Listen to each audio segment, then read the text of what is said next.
In the crowded streets of early 20th century New York, power was not inherited, it was engineered.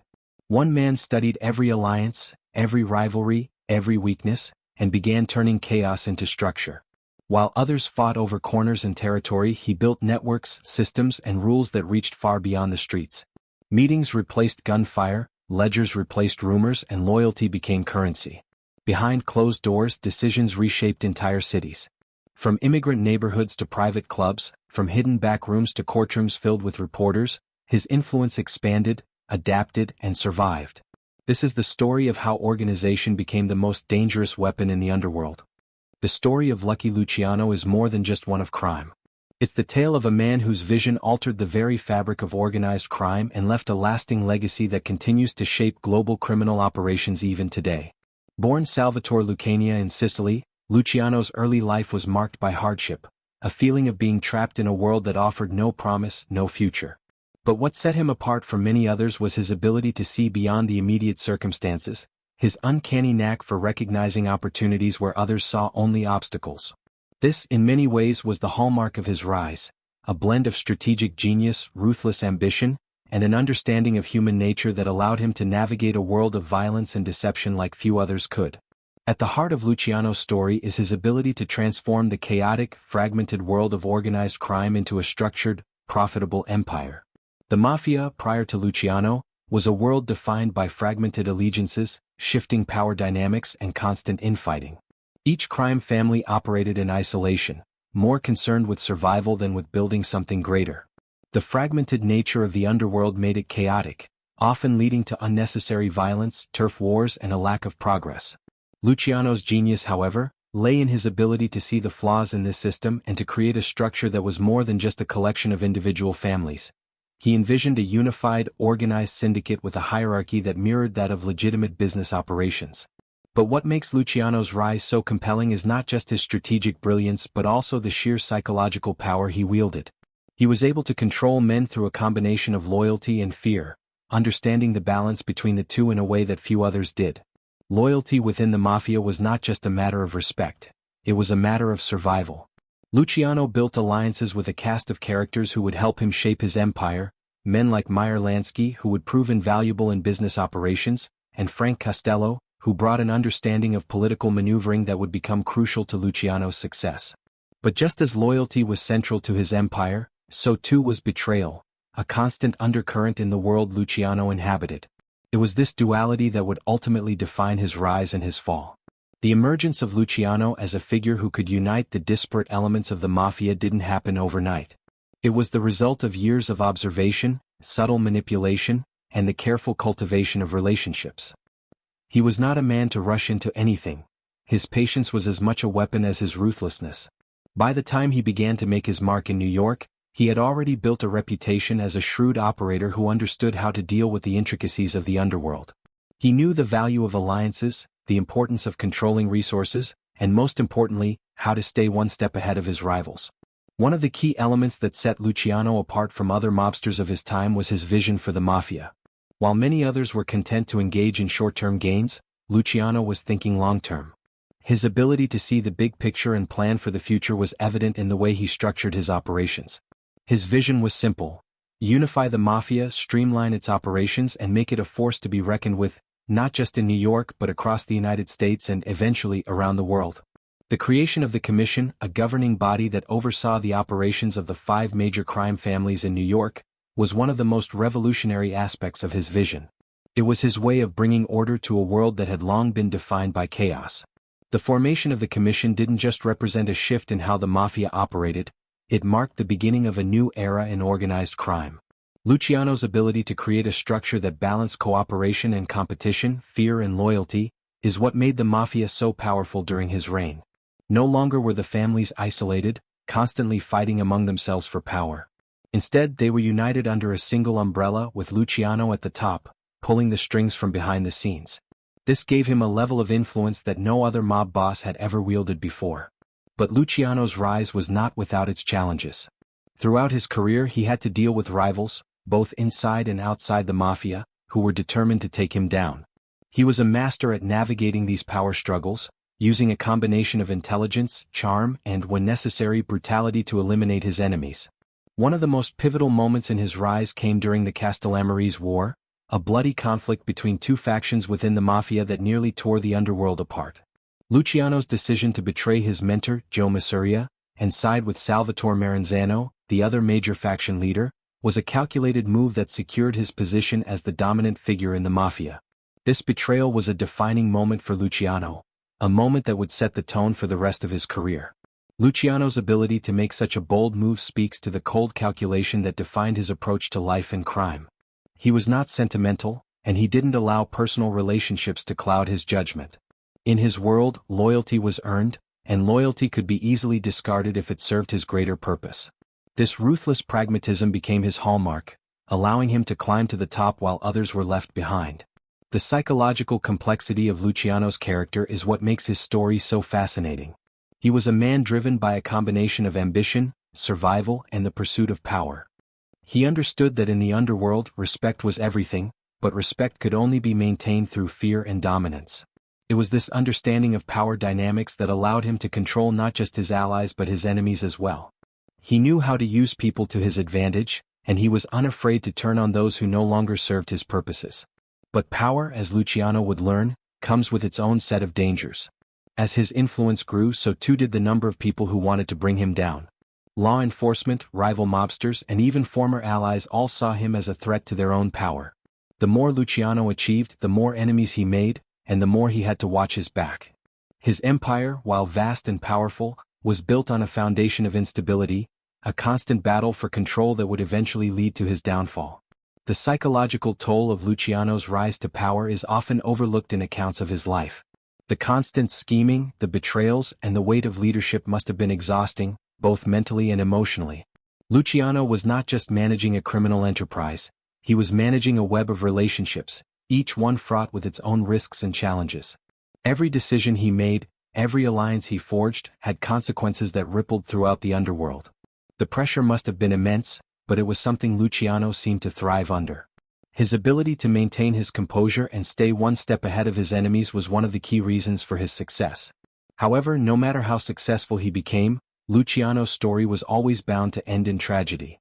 The very traits that made him a master of the underworld, the ruthless ambition, the cold pragmatism, were also the ones that led to his downfall.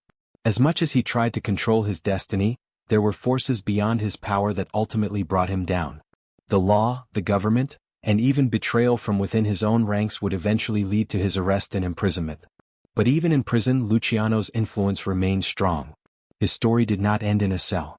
His mind, ever sharp, continued to work behind bars, orchestrating operations, influencing events, and exerting power. His exile to Italy marked the end of his reign in the United States, but it did not erase the legacy he had built. In fact, it solidified his status as one of the most influential crime bosses in history. The man who had once unified the Mafia was now a figure of myth, his name synonymous with power, ambition, and the price of success. Luciano's story is one of rise, power, betrayal, and ultimately reflection. It's a tale of a man who sought to control not just the underworld but his own destiny, and in the end found that even the most powerful men are not immune to the forces of fate. Before the rise of Lucky Luciano, the world of organized crime was a fragmented and chaotic realm, one defined more by violence than by order. The Mafia, as we know it today, was far from the cohesive, highly structured syndicate that Luciano would later create. Instead, it was a world of fractured allegiances, often marked by distrust and constant power struggles. Each crime family operated as an isolated unit, with its own rules, territory, and ambitions. There was no unity, no central structure holding everything together, and this lack of coordination often led to turf wars, bloody battles for supremacy, and an inability to capitalize on opportunities for growth. The underworld, while lucrative, was also disjointed, plagued by inefficiency and short-term thinking. Crime in its many forms, smuggling, gambling, bootlegging, prostitution, was seen as a business but not a well-oiled one. It was a dirty, dangerous game played by men who valued loyalty, but only within the confines of their own families. Trust was hard to come by and betrayal was a constant risk. The Mafia was not yet the global empire it would become under Luciano's leadership, and its influence was limited by the bickering and infighting between competing factions. One of the core elements that defined this era of disarray was the dominance of individual bosses who were more interested in personal gain than in creating something bigger. These leaders, like Joe Masuria and Salvatore Maranzano, ruled with a firm grip, but their power was based on intimidation and violence rather than intelligence and strategy. The underworld was a patchwork of violent factions, each with its own set of rules and codes, but there was no overarching plan, no vision for the future. These figures had the power to control their territories, but their empires were built on shaky foundations. They thrived on fear, and loyalty was demanded at the point of a gun, not through shared interests or mutual benefit. The violent, fractured nature of organized crime before Luciano was not just a product of the mob bosses themselves, it was also the result of external pressures. The rise of law enforcement agencies such as the FBI added a new layer of complexity to the equation. The government began to tighten its grip on organized crime, creating an environment in which mobsters had to operate more covertly. This led to increased paranoia and a sense of isolation within each family, as they feared being exposed or taken down by authorities. The constant threat of law enforcement intervention further destabilized the already tenuous alliances between the crime families. In this world of chaos and distrust, Luciano's vision was revolutionary. He saw beyond the daily squabbles and infighting. He saw an opportunity to transform the Mafia into a cohesive, organized business that could operate more efficiently and profitably. Luciano was not a man driven solely by the desire for power or wealth, though he certainly sought both. He was driven by a deeper understanding of how systems work and how they could be made better. He understood that in order to thrive in such a violent and uncertain environment, the Mafia needed structure and organization, not just brute force and intimidation. His vision of the Mafia as a business, one that could expand and operate like a legitimate corporation, was unprecedented. The idea of creating a centralized power structure where different families could work together instead of constantly fighting for dominance was a far cry from the individualistic, fragmented Mafia of the time. Luciano understood that cooperation, when done strategically, could create opportunities for greater profit and stability. He realized that by uniting the crime families, they could eliminate infighting, pool resources, and create a more efficient, streamlined operation. It was this insight that would form the foundation of his eventual dominance over the underworld. The world that Luciano stepped into was one that had long been governed by brute force and personal ambition. The ability to fight and kill was essential to survival, but it was not enough to ensure long-term success. Luciano's genius lay in his ability to recognize the need for something more. He saw that power in the Mafia came not just from force, but from control over people, resources, and territories. This meant creating a system where loyalty was not just demanded but earned, where trust was built through mutual benefit rather than fear. Luciano also recognized the value of building relationships with other influential figures, both within and outside the Mafia. He was not content to simply rule over his family. He sought to form alliances with other crime bosses, politicians, and businessmen. This strategy would later prove invaluable in his rise to power. Luciano understood that in order to truly control the Mafia, he needed to establish a network of relationships that spanned across various sectors, creating a foundation of influence that would extend beyond just the criminal underworld. The era before Luciano's rise was defined by men who ruled with an iron fist but lacked the vision to create lasting change. Masuria and Maranzano, the two key figures at the time, were each driven by their own egos and ambitions. Their reigns were marked by bloody conflicts and the constant shifting of alliances. Both men were power-hungry and willing to do whatever it took to maintain control over their families. They were traditionalists in a world that was changing, and their inability to adapt to new realities would ultimately lead to their downfall. The Castellamarese War, which pitted the forces of Masuria against those of Maranzano, was a particularly brutal and defining moment in the history of organized crime. This war, which lasted for years, was characterized by extreme violence and high-level power struggles. Masuria and Maranzano were locked in a battle for control of the Mafia, and their fight was consuming everything in its path. The violence was not just about territory, it was about dominance, control, and the belief that the winner would hold the key to shaping the future of the Mafia. It was within this bloody and unstable environment that Luciano saw his opportunity. He understood that the constant war between Masuria and Maranzano was not sustainable. It was a war that could destroy everything the Mafia had built up to that point. Luciano was a pragmatist, and he knew that in order to rise to power, he needed to end the conflict and unite the families. This would require more than just violence, it would require a vision, a plan, and the ability to manipulate the power dynamics at play. Luciano's move to switch sides in the Castellamarese War, allying himself with Maranzano and ultimately betraying Masuria, was the first step in his master plan. It was a calculated decision, one that would set him on the path to becoming the most powerful mobster in America. By eliminating Masuria, Luciano removed one of the major obstacles to his own rise. But it wasn't just Masuria's death that solidified Luciano's position. It was his ability to navigate the complexities of the Mafia's internal politics and to position himself as a unifying figure. The creation of the commission was Luciano's masterstroke, a move that would forever alter the structure of the Mafia. By establishing a governing body that brought together the 5 major families in New York, Luciano effectively ended the chaos that had defined the underworld for so long. The commission allowed the families to cooperate rather than fight, ensuring that each family's interests were protected. Luciano's genius lay in his ability to make this system work. He was the one who coordinated the families, negotiated disputes, and ensured that everyone played by the same rules. This system was a far cry from the violent, fragmented world that existed before him. It was a world of order, of mutual benefit, and of unprecedented power. In this new world of organized crime, the Mafia was no longer a loose collection of violent criminals. It had become a sophisticated, highly organized network, capable of generating massive wealth and exerting significant influence over society. But none of this would have been possible without Luciano's vision and ability to unite the families. He understood that the true power of the Mafia lay not in individual families but in their ability to work together as a cohesive unit. And it was this realization that would ultimately define his legacy. Luciano's early years in the slums of New York, his rise from a poor immigrant background, shaped him into a ruthless and visionary figure. Born in Sicily, the son of poor parents, his family emigrated to the United States when he was just a young child. They settled in the heart of Manhattan's Lower East Side, a melting pot of ethnicities where survival was determined by toughness and street smarts. This neighborhood was not just the setting for Luciano's early life. It became the crucible that forged him into the man who would later control the fate of the Mafia. From the moment he set foot in the city, Luciano was introduced to a world of hardship, poverty, and struggle. His family, like so many others, lived in cramped conditions in the poorest part of the city, struggling to make ends meet. Luciano's father, a humble laborer, worked long hours, while his mother managed the home, trying to hold the family together in a city that seemed to offer no promises. The streets of the Lower East Side were filled with crime, drugs, and violence, and as Luciano grew older, he witnessed firsthand the kind of life that people like him could expect if they didn't find a way to rise above it all.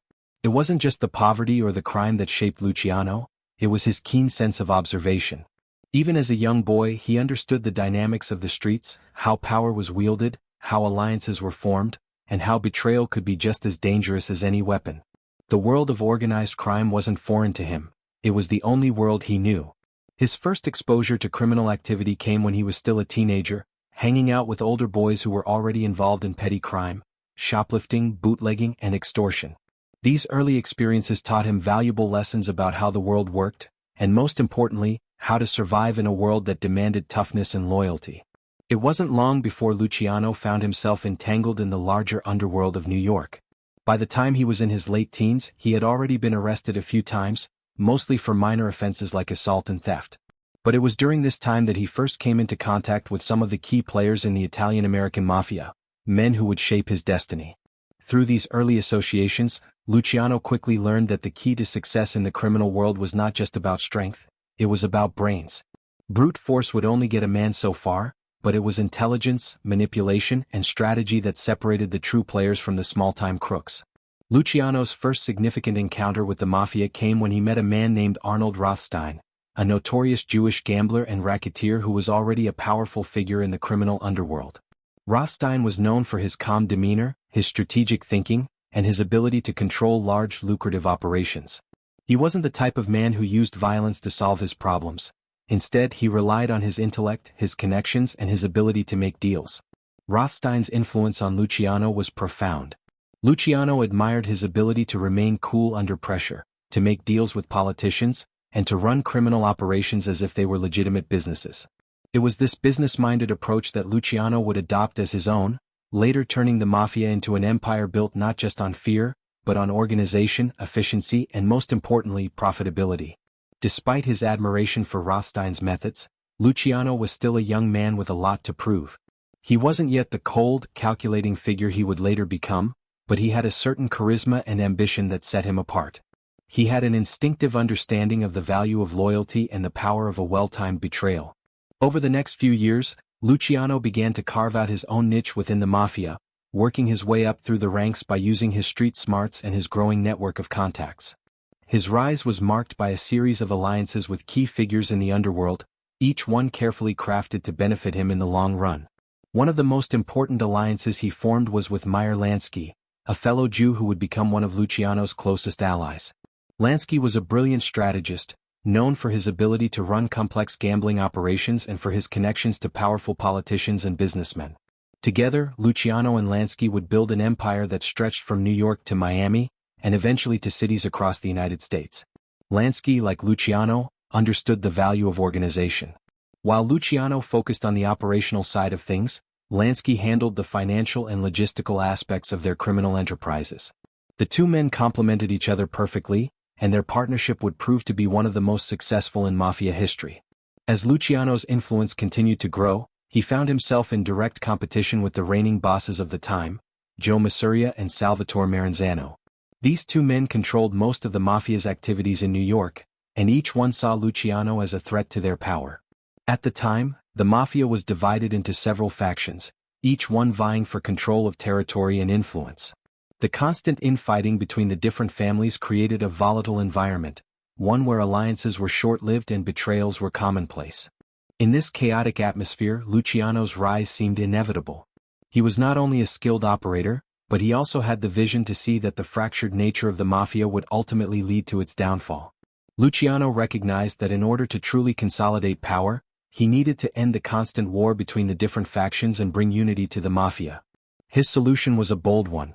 He decided to eliminate both Masuria and Maranzano, the two men who stood in his way.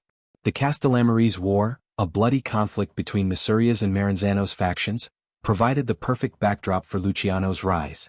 By betraying Masuria and aligning himself with Maranzano, Luciano was able to gain control of key territories and resources. But his ultimate goal was not just to control the Mafia, it was to remake it into something more powerful, more organized, and more profitable. The plan to take down Masuria was a calculated move. Luciano knew that Masuria was a traditionalist, a man who relied on violence and intimidation to maintain control. Luciano, on the other hand, understood that in the modern world of crime, brute force alone was no longer enough. He needed to make deals, forge alliances, and create a system that would ensure the survival of his empire in the long term. By betraying Masuria, Luciano was able to eliminate one of the biggest threats to his power and pave the way for his own rise to the top. But Luciano's betrayal of Masuria wasn't just about eliminating a rival, it was a statement. It was the beginning of Luciano's transformation into the man who would ultimately reshape the Mafia into a modern criminal organization. He wasn't just interested in power for the sake of power. He had a vision, one that would turn the Mafia into a profitable, organized business that could operate on a global scale. This vision would come to fruition when Luciano took control of the Commission, a governing body that would unite the 5 major Mafia families in New York and bring order to the chaotic world of organized crime. Luciano's early life was marked by a series of lessons in survival, in loyalty, and in power. But the most important lesson he learned was the value of intelligence and organization. He understood that in a world ruled by fear, it was control that mattered most. The ability to control resources, to manage relationships, and to anticipate the moves of rivals was what separated him from the rest. Luciano was not just a criminal, he was a businessman, a strategist, and a visionary who would go on to change the world of organized crime forever. Luciano's early career in the Mafia was defined not by wild, unpredictable violence, but by methodical organization, strategic alliances, and a deep understanding of human nature. He approached the underworld not as a collection of isolated families and petty criminals, but as an interconnected system, one that required structure and discipline to function at its most effective. Luciano's true genius lay in his ability to envision a new, more profitable and more efficient Mafia, a criminal syndicate that operated much like a legitimate business, with a clear hierarchy, defined roles, and an eye on long-term sustainability. The world he envisioned was not one where mobsters fought incessantly for power. Rather, it was one where cooperation would lead to greater wealth for all. And the key to that cooperation was his unwavering control of the operation. One of Luciano's earliest moves in shaping this vision was the careful cultivation of relationships with other crime figures. He understood early on that power in the Mafia was never about brute force alone, but about managing relationships and building a network of loyal and trusted partners. He was not content to simply dominate the New York streets. He knew that to create a true empire, he needed to unite the fractured crime families and work together to control the flow of wealth. It was not just about competing for territory, it was about controlling industries and operations on a much larger scale. One of his most crucial early partnerships was with Meyer Lansky, who, like Luciano, understood the importance of running criminal enterprises as legitimate businesses. Lansky, who was as sharp as Luciano when it came to financial matters, provided the expertise that allowed Luciano to expand his empire beyond the traditional boundaries of New York City. Together, the two men formed a partnership that was based not just on mutual respect, but on shared ambition. Lansky was responsible for managing the financial operations of their ventures, ensuring that the money flowed efficiently and without interruption. Luciano, on the other hand, managed the more operational side of things, making sure the Mafia families were aligned and working toward common goals. This strategic partnership was essential in turning Luciano's vision into a reality.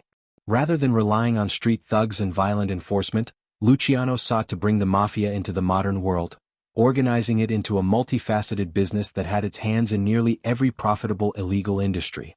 Gambling, bootlegging, prostitution, labor unions, and the narcotics trade, all of these became integral parts of the Luciano syndicate. What Luciano had figured out, and what others before him had missed, was that crime, when managed properly, could become a highly lucrative enterprise that operated smoothly, with each arm of the operation working in tandem to create ever greater profits. Luciano also understood the importance of diversification. Whereas most other mobsters before him had been focused on one or two specific areas of crime, Luciano's strategy was different. He wanted his organization to be involved in every aspect of illicit activity. This diversification allowed him to weather the storms of changing economic or political climates. For example, during Prohibition, the bootlegging business was a massive cash cow, but as it began to wind down, Luciano had already made inroads into other ventures that would keep his organization thriving. His understanding of market trends and his ability to predict the future allowed him to adapt quickly and pivot into more profitable areas. But Luciano's genius wasn't confined solely to business strategy. He had a remarkable ability to understand and manipulate people. He was a master of the psychological side of leadership, knowing when to exert control, when to negotiate, and when to strike with overwhelming force. His control over his underlings was not based solely on fear or violence. It was based on loyalty, respect, and shared interest. Luciano understood that fear could only go so far in maintaining control. People, whether they were soldiers or lieutenants, had to believe that their interests were aligned with his, that their loyalty would be rewarded with wealth and power, and that their survival was tied to his success. This made Luciano not just a leader of criminals, but a leader of men. Luciano's organizational acumen was put to the test in a way that would cement his reputation as a visionary. In the early 1930s, he orchestrated the creation of the Commission, a governing body that would oversee the operations of the 5 major Mafia families in New York. This was a radical idea. Never before had mobsters from different families worked together in such a formalized structure. The commission was designed to settle disputes between families, to organize business ventures, and to ensure that the interests of all the families were protected. It was a game-changer for organized crime. The commission allowed the Mafia to operate more smoothly, with less infighting and fewer bloody turf wars. More importantly, it gave Luciano a seat at the head of the table, where he could make decisions that affected the entire Mafia, not just one family. The creation of the commission wasn't just a smart tactical move, it was a bold assertion of Luciano's dominance over the Mafia world. By organizing the Mafia into a formal structure, Luciano was able to centralize power and ensure that everyone was working toward the same goal, making money. For Luciano, the key to success wasn't just about controlling territory, it was about creating a sustainable business that could continue to generate profits for generations to come. The commission represented the first step in this direction, a way to unite the disparate factions of the Mafia under one banner, allowing for cooperation while still maintaining a degree of competition. Luciano's influence extended beyond just the streets of New York. His organizational model was replicated in cities across the United States, from Chicago to Miami, and even overseas. He worked to make sure that the Mafia was a transnational entity, operating with the same level of efficiency and order in every city it touched. This global reach gave Luciano the ability to control not just local businesses, but entire industries. His influence reached deep into labor unions, where he had the power to control strikes and negotiate deals that enriched the Mafia while ensuring that the workers remained loyal to his cause. In order to make his empire run smoothly, Luciano also built a network of enforcers and operatives who were loyal to him above all else. These men, who were often ruthless and cold-blooded, carried out Luciano's will with precision. But Luciano wasn't just a figurehead. He was actively involved in the operations of his syndicate. He kept his hands in many different pots, overseeing day-to-day operations and making key decisions about which ventures to pursue. He was never content to simply let his associates handle things. Luciano was always in control, always pulling the strings behind the scenes. One of the key elements of Luciano's success was his ability to manage risk. He understood that the Mafia was always operating in the shadows, under constant threat from law enforcement and rival gangsters. Luciano was a master at covering his tracks, making sure that nothing could be traced back to him personally. He operated with a level of discretion that allowed him to avoid detection for much of his rise. But this didn't mean he was without enemies. Throughout his career, Luciano made plenty of enemies, both within the Mafia and outside it. Rival mobsters, government officials, and law enforcement all sought to bring him down. But Luciano's organizational genius allowed him to stay one step ahead. His network of informants and allies kept him apprised of any threats, and he was quick to neutralize anyone who posed a danger to his empire. Luciano's success in building a criminal empire was not just about his business acumen or his ability to manipulate people. It was also about his deep understanding of human nature. He knew that in order to maintain control, he needed to ensure that those around him felt both secure and invested in his success. This meant rewarding loyalty, keeping his word, and ensuring that his lieutenants and allies received their fair share of the wealth they helped create. Luciano's approach to leadership was one of mutual benefit, a philosophy that would serve him well in the years to come. His ability to control people was also reflected in the way he handled competition. Luciano was not content to simply push his rivals out of the way. He sought to bring them into his fold. By the time he had firmly established himself as the preeminent figure in the Mafia, he had managed to either absorb or neutralize most of the other major players. His rise was not just about eliminating threats. It was about consolidating power and making sure that his empire was as unified as possible. Through all of this, Luciano's ambition never waned. He knew that the real key to power was not just controlling the Mafia, it was about controlling the institutions that supported it. Labor unions, politicians, and law enforcement all played a role in the success of the Mafia, and Luciano knew how to influence these systems to his benefit. By building relationships with politicians and union leaders, he was able to secure legal protection for his operations and ensure that his enterprises ran smoothly. His reach extended beyond the criminal world, allowing him to build a nearly untouchable empire that spanned industries and borders. Luciano's ability to transform the Mafia into a business was what set him apart from the rest of his contemporaries. His organizational genius, his understanding of human nature, and his ability to see the bigger picture allowed him to create an empire that was more than just a collection of gangs. It was a well-oiled machine, a criminal enterprise that rivaled the most successful businesses in the world. The Mafia, under Luciano, was no longer just a violent, fragmented organization. It was a powerful, global syndicate that controlled nearly every aspect of the criminal world. And all of this was possible because Luciano understood one simple truth. In order to be successful, a business, even a criminal one, needed to operate with the same level of efficiency and organization as any legitimate corporation. At the heart of Luciano's success was his ability to understand and manipulate the Mafia's foundational code, the omerta. This code of silence, an essential element of the Mafia's internal structure, was based on the principles of loyalty, secrecy, and unwavering allegiance. The omerta was not simply a rule, it was the backbone of the Mafia's power, enabling its members to function as a closed, tightly knit unit that operated in the shadows of society. Luciano's genius lay in his ability to uphold and expand this code, adapting it to fit his vision of a unified, business-minded criminal empire. Omerta dictated that a member of the Mafia must never betray their fellow mobsters, no matter the circumstance. The consequences for breaking this sacred vow were severe. Betrayal was met with ruthless punishment, often resulting in death. Loyalty was paramount, and the Mafia thrived on this unwavering commitment. Luciano, however, understood that while loyalty was essential, it was also fragile.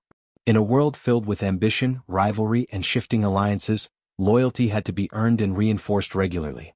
Luciano was a master at maintaining loyalty not only through fear, but through carefully cultivated relationships, shared profit, and a deep sense of mutual benefit. Loyalty in the Mafia was not blind, it was transactional. Members would remain loyal to the Don and to each other, not just out of fear of punishment, but because they had a stake in the system. Luciano knew that loyalty could not exist in a vacuum. It had to be supported by tangible rewards. The promise of wealth, power, and influence kept the system running.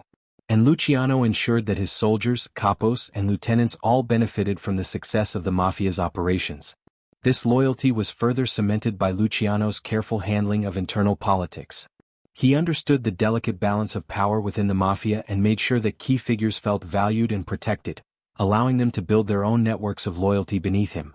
Yet, while loyalty was crucial, the concept of secrecy was just as important. The omerta was fundamentally a strategy of protection, a way of keeping the Mafia's business out of the public eye and away from law enforcement. The Mafia needed to operate under the radar, and the rule of silence ensured that no one could be an informant or whistleblower. This code allowed the Mafia to run its operations with relative impunity for decades, shielded from the prying eyes of both the public and the government. The omerta kept everyone in line, ensuring that no one would turn on their brothers. But Luciano, ever the pragmatist, understood that this rule, while necessary, was also vulnerable. He knew that the law would eventually catch up with them, and as much as the code of silence had protected the Mafia, there would come a time when it would have to be adapted. One of the ways Luciano modified the omerta was by understanding how to manipulate it in the political landscape. In the past, the Mafia had been largely an insular organization, its members bound by an unspoken loyalty to their families and their bosses. But Luciano, with his broader vision, realized that the Mafia needed to adapt to survive in a world that was becoming increasingly hostile. It was no longer enough to rely solely on violence and secrecy. The Mafia needed to build bridges to the outside world, especially to the political and legal systems. Luciano began to forge relationships with powerful politicians, businessmen, and even law enforcement officers. He recognized that controlling the political system was just as vital as controlling the streets. By expanding his network and aligning himself with influential figures, Luciano was able to ensure the continued success of his operations while staying under the radar. He created a structure where loyalty extended beyond the Mafia's inner circle, reaching into the very fabric of American society. These relationships, built on the promise of mutual benefit, were often concealed behind the veil of omerta. While Mafia members kept their secrets from outsiders, Luciano's strategic alliances allowed him to operate more openly in the legal world without sacrificing his control over the criminal side of things. But this strategy of building political ties was not without its risks. Luciano had to navigate a fine line between maintaining his power within the Mafia and expanding his influence in the broader world. He couldn't afford to alienate his Mafia family, who relied on him for leadership and protection, but he also had to make sure that his political connections didn't compromise his own authority. These relationships were delicate and required constant management, as betrayal and shifting allegiances were ever-present threats. Luciano was able to manipulate the code of silence to his advantage in more ways than one. The Mafia, for all its ruthlessness, was a business that depended on quiet cooperation. Luciano maintained the outward appearance of the code, keeping the public, law enforcement, and rival mobsters convinced that the Mafia was still bound by the strictest code of silence. But behind the scenes, Luciano was building a network of relationships that transcended the traditional rules of omerta. His relationships with politicians, police officers, and other high-ranking figures allowed him to make moves that would have been impossible for previous Mafia bosses, who had been bound by the old ways of secrecy and distrust. The omerta in many ways was a double-edged sword. On the one hand, it ensured that the Mafia remained a formidable force, operating in secrecy and free from the prying eyes of law enforcement. But on the other hand, it also made it difficult to evolve and adapt to the changing times. Luciano's brilliance lay in his ability to preserve the outward form of the code while subtly breaking its constraints when necessary. He realized that the world was changing. Crime was becoming more sophisticated, law enforcement was becoming more organized, and the Mafia needed to evolve in order to survive. By maintaining loyalty and secrecy within the Mafia while simultaneously reaching out to the political world, Luciano was able to protect the Mafia's interests while also ensuring that his empire could continue to grow. While loyalty to the family remained the foundation of the Mafia, Luciano understood that this loyalty had to be reinforced with tangible power. He ensured that his closest allies held significant positions of authority within the Mafia hierarchy, giving them a stake in the success of his vision. The loyalty of these key figures was critical to Luciano's ability to maintain control over the organization, and he worked tirelessly to make sure they felt valued. Loyalty was not just about unquestioning obedience, it was about ensuring that everyone had a reason to stay loyal. But as much as loyalty and secrecy were crucial to Luciano's rise, betrayal was always an underlying threat. In the criminal world, loyalty could turn into treachery just as quickly as it had been earned. For all his attempts to build a system of loyalty and trust, Luciano knew that he was constantly surrounded by potential betrayers. He was aware that his empire could crumble if even one person decided to turn against him, and this knowledge kept him on edge. Luciano's ability to identify and neutralize threats within his own ranks was one of the reasons why he was able to stay at the top for so long. He was never complacent, he was always aware of the possibility of betrayal, and this made him a paranoid, calculating leader, one who was always several steps ahead of those who might seek to bring him down. The fine balance between loyalty and betrayal, secrecy and exposure, was what made the Mafia so volatile. For all its success, the world Luciano built was not one of stability or peace. The underworld was a place where allegiances were always shifting, where trust was earned but never guaranteed, and where betrayal was an ever-present danger. Luciano's ability to navigate this treacherous landscape, to manipulate the code of silence to his benefit while also building a network of political and business connections, was what allowed him to rise to the top and maintain control of the Mafia for so long. In the end, the Omerta was both the strength and the weakness of the Mafia. It was a code that protected the organization from external threats, but it also kept the underworld in a state of perpetual tension and suspicion. Luciano understood the code's limitations and leveraged them to his advantage.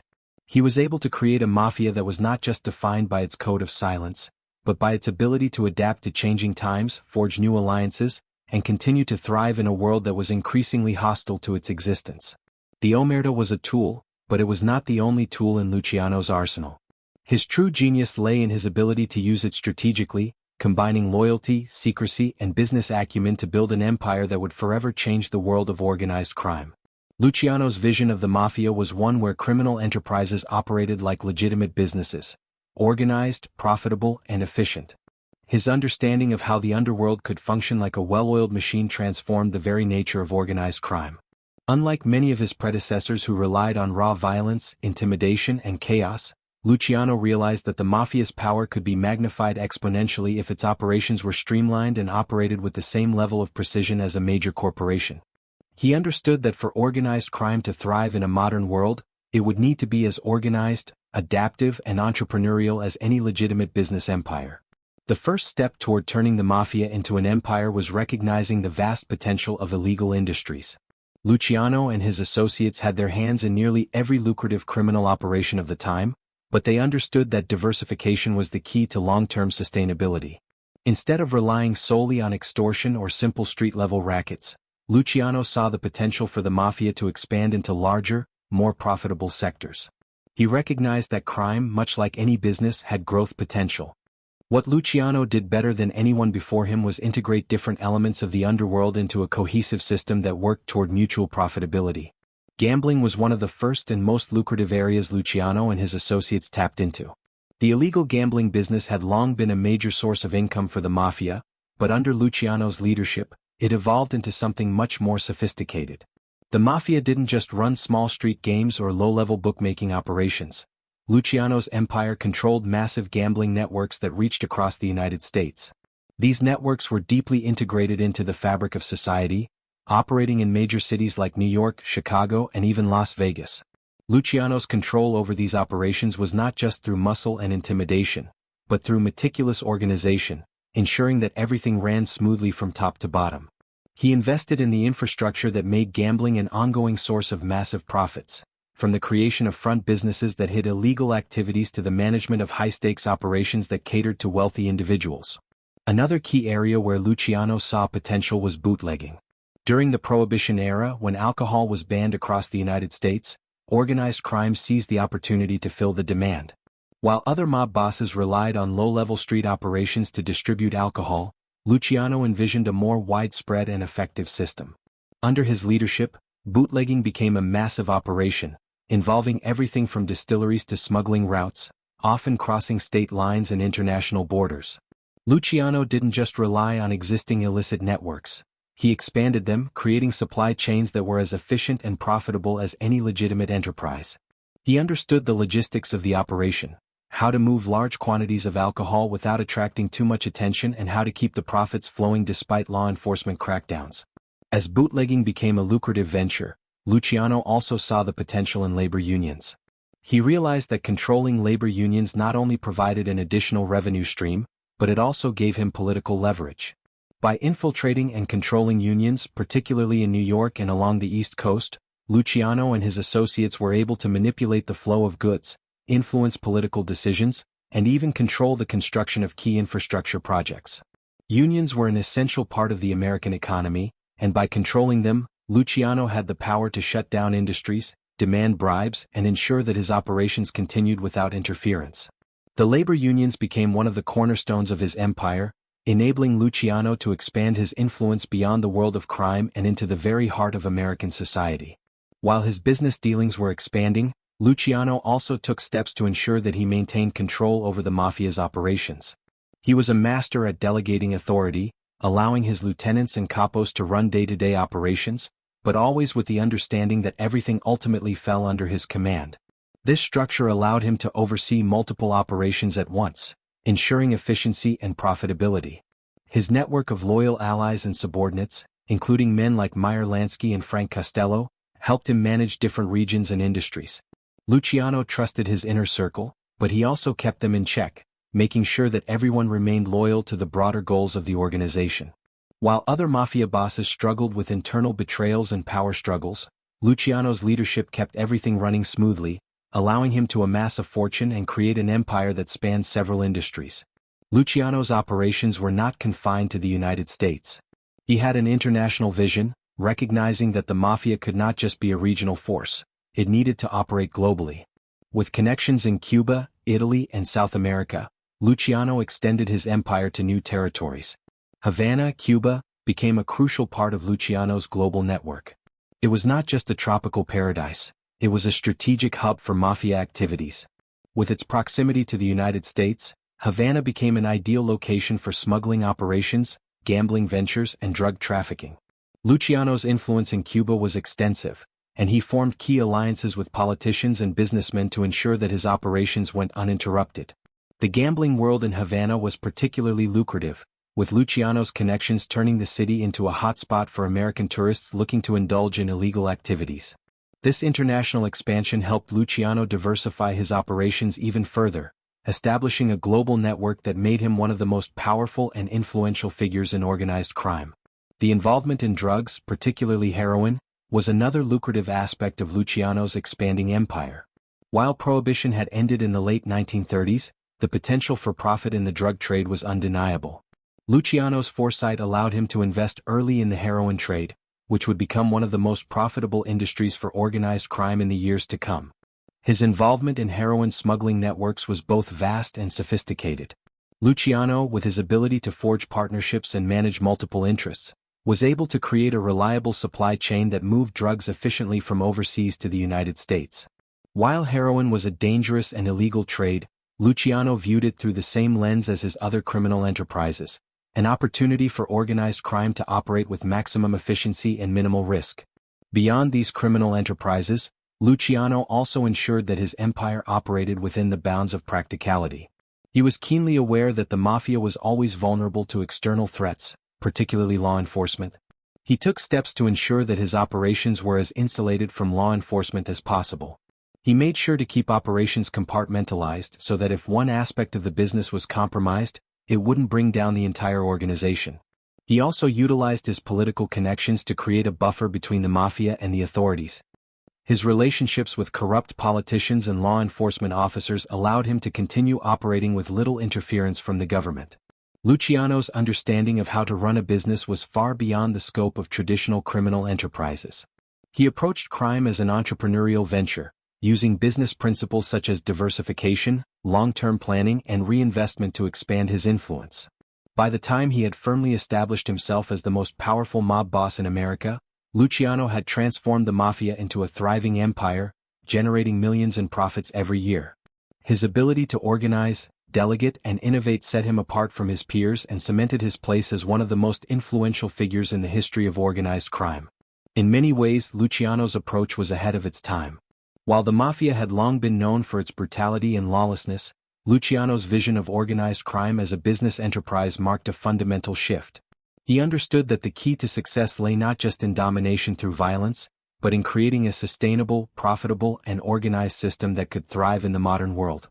By bringing structure, order, and efficiency to the Mafia, Luciano not only built an empire that generated immense wealth but also laid the groundwork for the future of organized crime. His legacy was one of transformation, a criminal mastermind who turned the Mafia into a sophisticated, global business empire. Luciano's rise to power was not a solitary journey, but one that was marked by the crucial alliances and rivalries he navigated with unparalleled skill.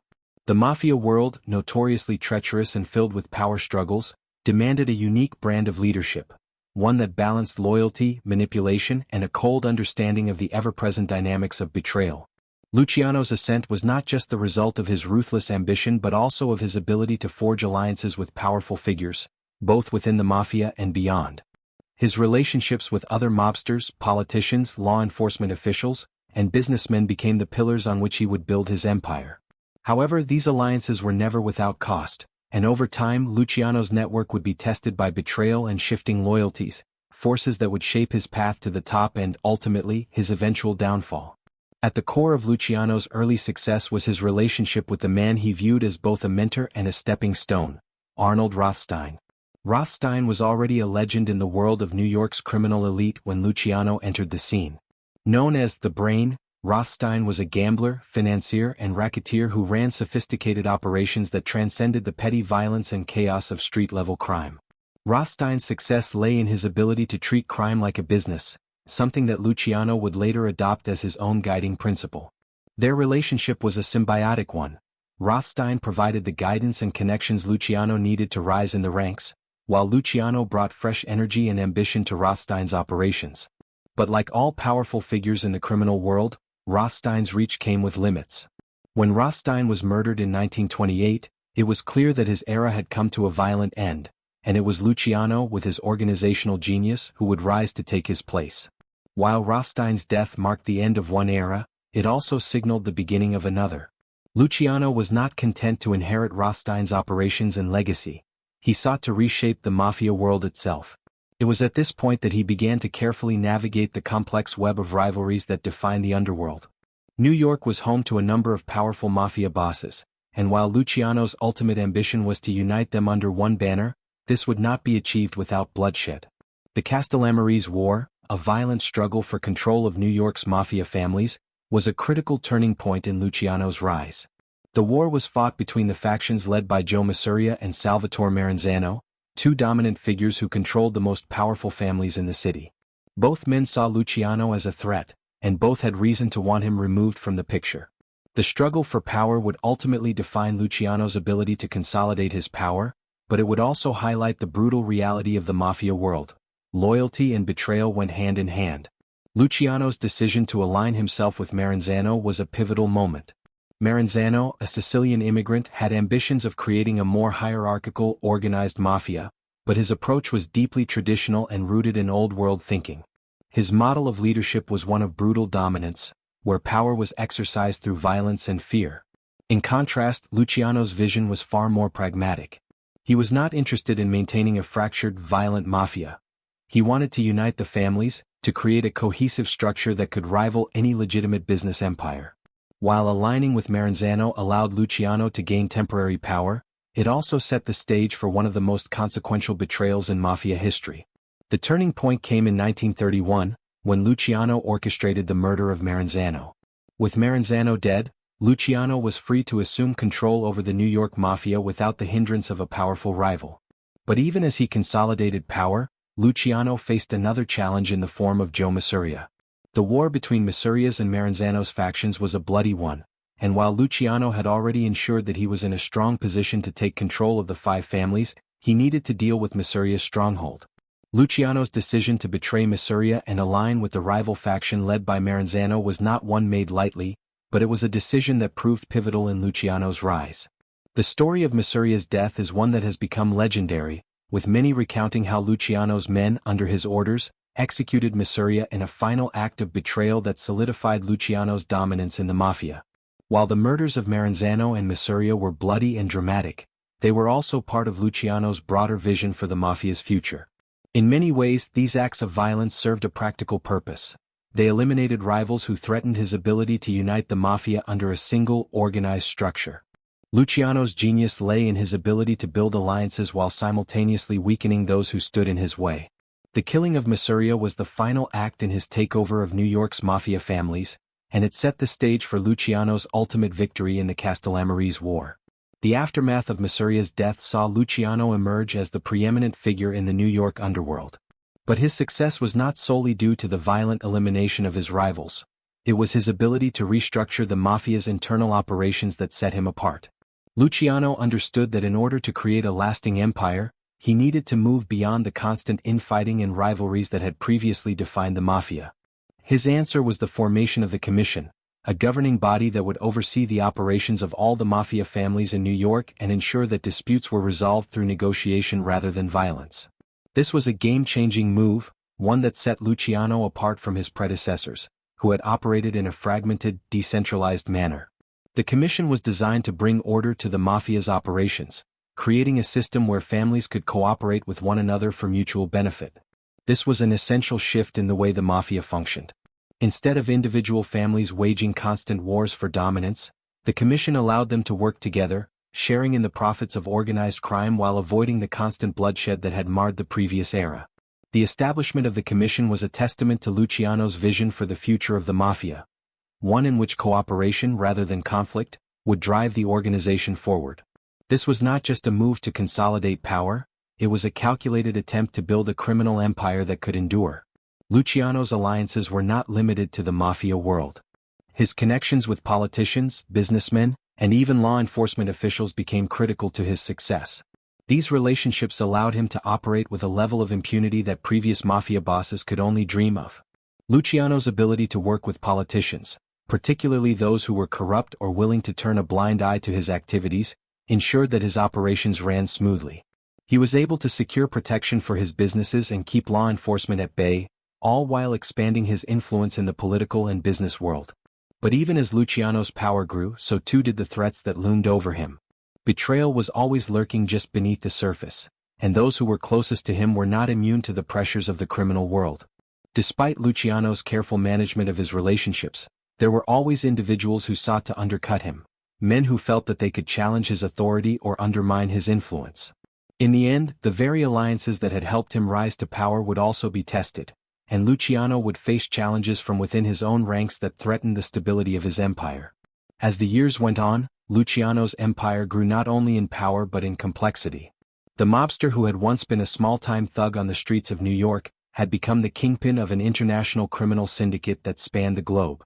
His ability to forge powerful alliances, eliminate rivals, and restructure the Mafia into a more cohesive and profitable organization allowed him to remain at the top. But as with all great empires, there were inevitable challenges ahead. And as the Mafia world would soon learn, no one, no matter how powerful, could remain untouchable forever. Luciano's world, built on cunning alliances and ruthless consolidation of power, was not invulnerable. Despite his genius for navigating the volatile and ever-changing landscape of organized crime, there were forces that threatened to dismantle everything he had worked for. The streets that had once revered him as a don, the politicians who had once protected his operations, and the very foundations of the Mafia that had grown under his leadership, all stood on the edge of a precipice. This was not only because of external enemies such as law enforcement or rival gangs, but also due to internal forces, the very fabric of Luciano's empire, which, for all its organization, was never free from treachery, competition, or human frailty. One of the most pressing threats came from the law. In the early 1930s, following the end of Prohibition and the subsequent downfall of bootlegging operations, the government turned its attention toward organized crime. Federal authorities, led by men like J. Edgar Hoover, began intensifying their efforts to eradicate the Mafia, especially after the lucrative illegal activities of gambling and drug trafficking emerged as major revenue sources for mob bosses like Luciano. Luciano, who had spent years building relationships with corrupt politicians and law enforcement officers, could no longer rely on their protection to shield him from prosecution. The Mafia's grip on society was tightening, but the laws that had once turned a blind eye were now closing in. At the forefront of this legal assault was the rise of the federal government's law enforcement apparatus, particularly the establishment of the FBI's specialized units dedicated to combating organized crime. These units were formed with one clear purpose: to dismantle the Mafia and bring its leaders to justice. The federal government, bolstered by public outcry against organized crime and corruption, had made the Mafia a prime target. Despite Luciano's careful planning and strategies to keep his operations secret, the government's pressure began to mount. One of the key figures involved in this crusade against organized crime was the prosecutor Thomas E. Dewey, a man whose ambition and determination would eventually spell the beginning of the end for Luciano's reign.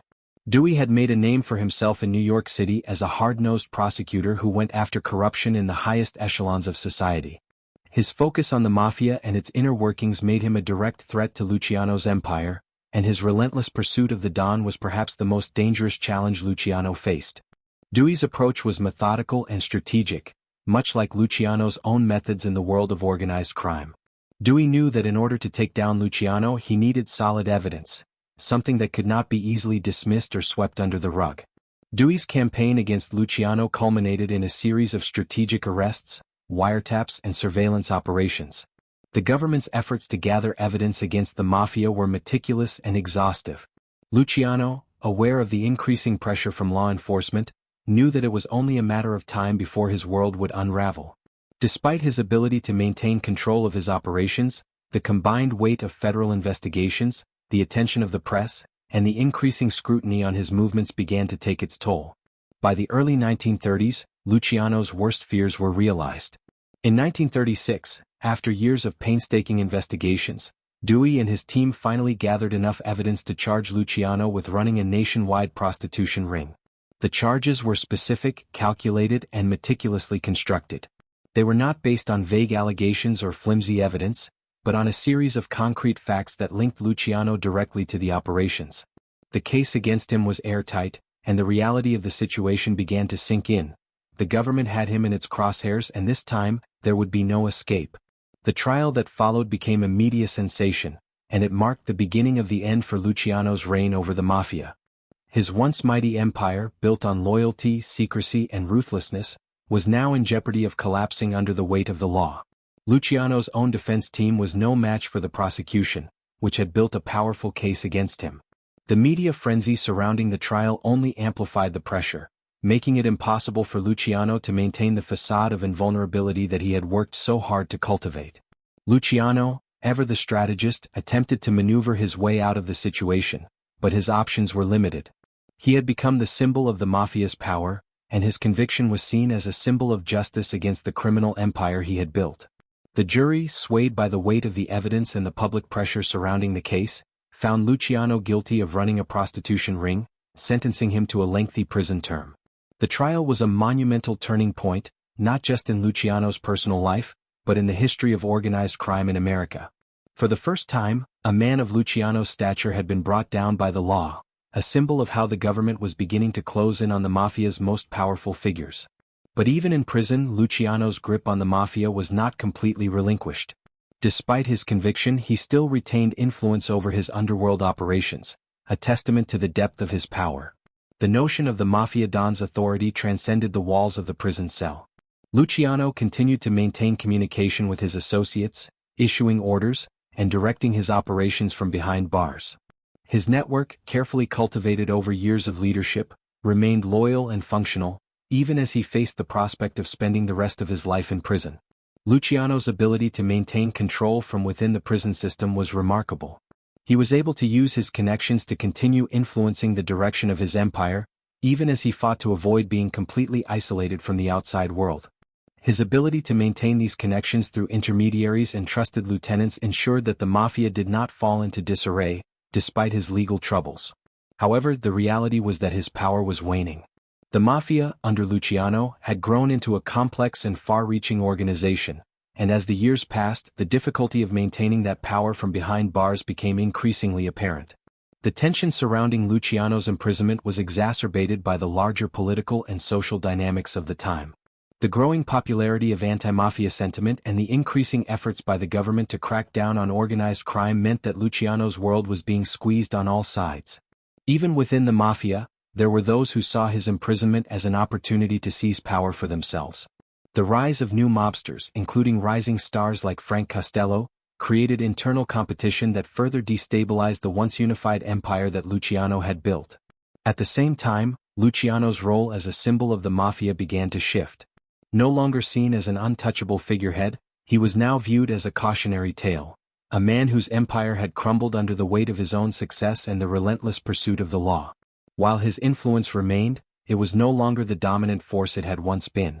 The question now became not just how Luciano could survive the prison system, but how his legacy would be managed in the face of a changing Mafia landscape and the increasing pressure from law enforcement. Luciano's story was no longer just about his rise to power, but about his struggle to maintain relevance in an increasingly hostile environment.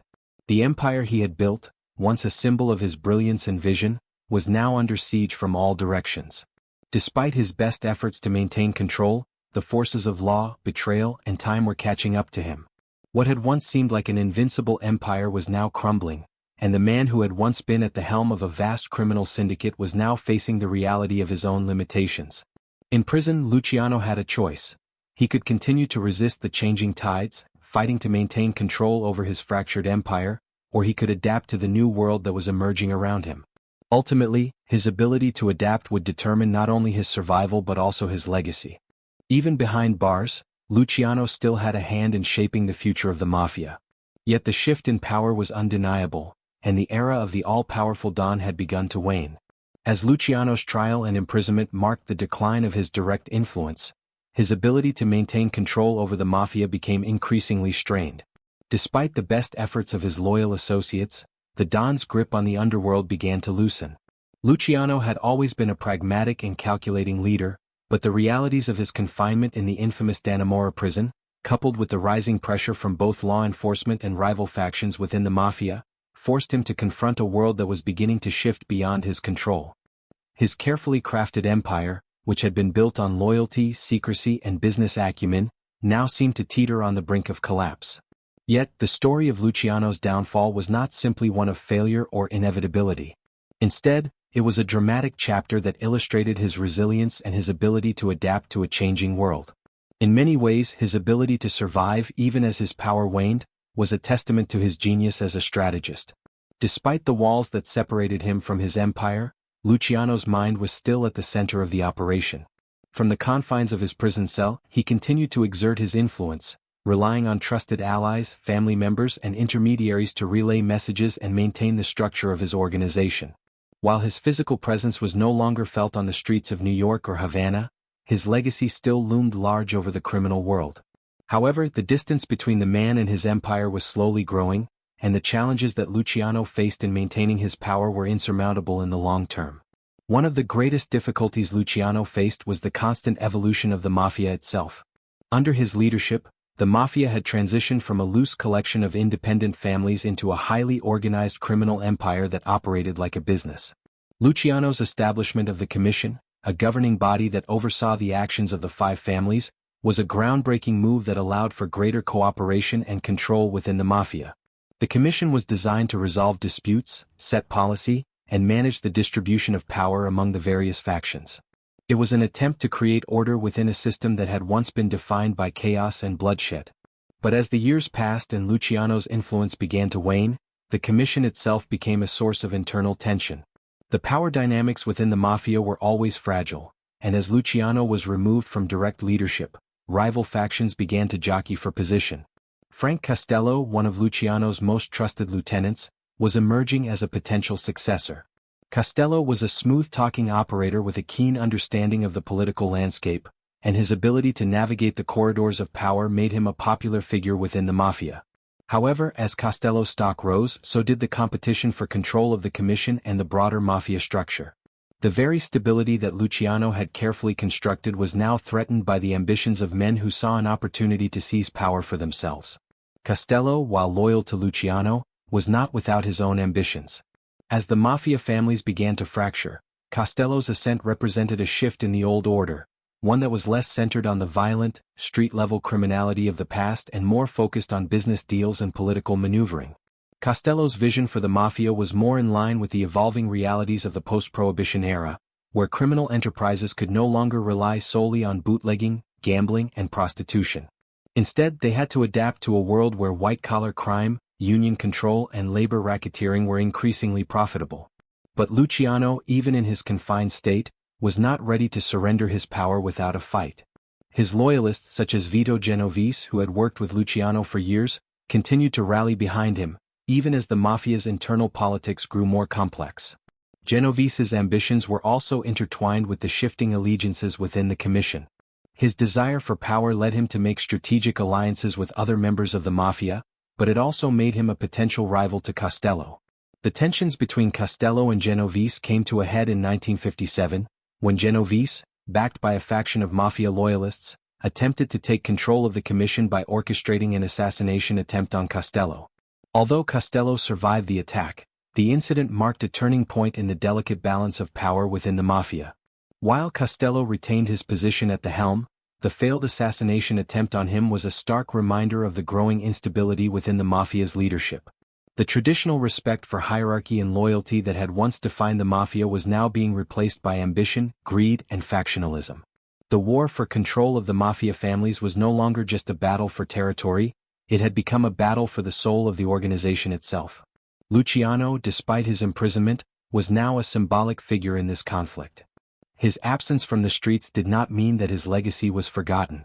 If anything, his prison sentence and the subsequent power struggles within the Mafia made him an even more powerful figure in the eyes of some, while simultaneously making him a target for others. The tension between the old guard, represented by men like Costello, and the new wave of more ambitious and ruthless figures, like Genovese, created an environment ripe for further conflict. The Commission, which had once been the instrument of Luciano's genius, now appeared to be a fragile and contested institution. Luciano's once unified empire was now splintering, and the very organization he had built seemed to be unraveling under the weight of internal power struggles. Yet, despite the growing instability within the Mafia, Luciano remained an influential figure from behind bars. His name still carried weight, and his presence was felt in the underworld, even if it was no longer a driving force. Luciano's influence persisted because of the relationships he had forged over the years and the loyalty of those who continued to revere him as the man who had revolutionized the Mafia. But the reality was that the world of organized crime was changing rapidly, and the Mafia that Luciano had built was no longer the same organization. The globalized, business-oriented Mafia he had envisioned was now being replaced by a more fragmented, unpredictable criminal world. One of the most significant factors that contributed to Luciano's diminishing power was the increasing focus of law enforcement on organized crime. By the 1950s, the government had intensified its efforts to break the Mafia's hold on American society. The rise of the FBI under J. Edgar Hoover, combined with the growing public awareness of the Mafia's influence, created an atmosphere of heightened scrutiny. The Mafia's operations, which had once been shielded by corruption and political influence, were now being exposed and dismantled by an ever-expanding network of law enforcement agencies. While Luciano had once been able to rely on political connections to protect his interests, the increasing attention from the government made it harder for him to maintain the same level of control. In addition to law enforcement pressure, the public perception of the Mafia was also shifting. The media, which had once glamorized figures like Luciano as symbols of power and defiance, began to portray them in a more negative light. The public's fascination with the Mafia, which had been fueled by movies, books, and sensational news stories, was beginning to take a darker turn.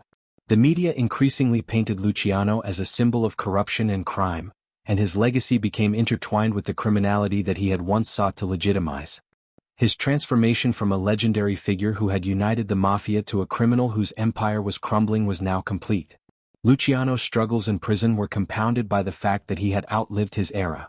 The Mafia that had once been his domain was changing, and the men who rose to power in his absence were often less interested in loyalty or the careful structure that Luciano had created.